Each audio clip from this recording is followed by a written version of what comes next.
আর কোনো সংবিধানের দরকার নেই এরকম জায়গা। তারপরেও কিন্তু আফগানিস্তানের সংবিধান থাকে, তারপরেও কিন্তু ইরানের সংবিধান থাকে। এটি হলো প্রচার দেখা। কেন কেন দৈনন্দিন জীবনে এই সমস্যাগুলো দেখা যায়। কয়েকটা জিনিস যদি আমরা বুঝে নিই তাহলে ভালো হবে। সংবিধানটি কি, ওই যে বললাম একটু, এরপরে একটু আরেকটু গভীরে যাই।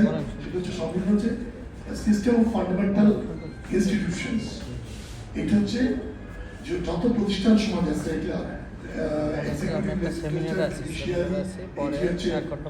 ইলেকট্রেট, এটি হচ্ছে কি বলে অ্যান্টি কারাপশন কমিশন, এটি হচ্ছে ইলেকশন কমিশন, এটি হচ্ছে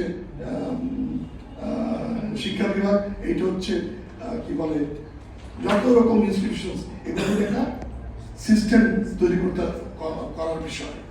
তারপরে কি দ্বিতীয় যেটা হচ্ছে সংবিধানটা হচ্ছে বায়োগ্রাফি অফ পাওয়ার রিলেশনশিপস, অর্থাৎ আমাদের ক্ষমতা সম্পর্কটা কেমন হবে, কে কোথায় থাকবে, কতটুকু ক্ষমতা ব্যবহার করবে, কি ভিত্তিতে করবে, এবং এইগুলো কি করে সমাজকে সচল রাখবে, সেই অটোবায়োগ্রাফি অফ পাওয়ার রিলেশনশিপস, এটা হচ্ছে সংবিধান।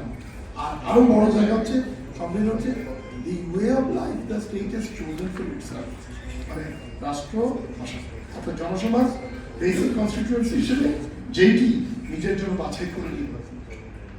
তিনটি জায়গা দেখেন, এখন সংবিধান থেকে একটু রিফ্লেকশন হোক। সেটা হচ্ছে কোনো ভেতরে না গিয়ে প্রথমে শুরু করি।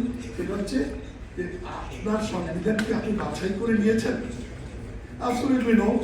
আপনি কি এই জীবন চেয়েছেন সেজন্য আপনি এত লোক মারা গেল, এত অনাচার চললো, এত বেআইনি কাজ হলো, এত বেআইনিভাবে চারটি নির্বাচনে আমরা ভোট না দিয়ে কেটে গেলাম, এটি যে হয়ে গেল, পার হয়ে গেল, এইটি কি আপনার আপনি বাছাই করেছিলেন? আপনি কি বলেছিলেন আমি খুবই খুশি যে চারটি নির্বাচনে একটা ভোট না দিতে পারেন? That's it. This is not chosen by you. One. Second, system of fundamental political institutions in the constitution. Fundamental political institutions এর মধ্যে কি কোনো রকম অ্যাডজাস্টমেন্ট আছে, কোনো রকম নেয়াজেয়া আছে, কোনো রকম ইতিবাচক অর্থে একটা পজিটিভ রিলেশনশিপ আছে, একটা কি এফিনিটিভ জায়গা আছে, একটি কি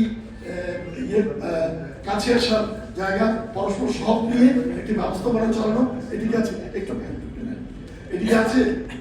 3 নম্বর নাই, আমাদের কোনো ইনস্টিটিউশন অপারেট করে না, ব্যক্তি অপারেট করে, ব্যক্তির এক্সটেন্ডেড রিলেশনশিপ অপারেট করে, পার্টির ভলগার ইতর লয়ালটি অপারেট করে।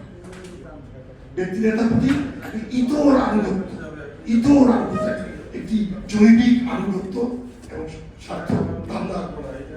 তো সুতরাং এই পেট্রোলজির ব্যাপারটা এই জন্য দাঁড়িয়ে যায় খুবই, এবং স্টেট মাস্টার একটা জায়গা দাঁড়িয়ে যায় সার্ভডমের একটা জায়গা, ফ্রিডমের বদলে সার্ভডমে ঢুকে যায়।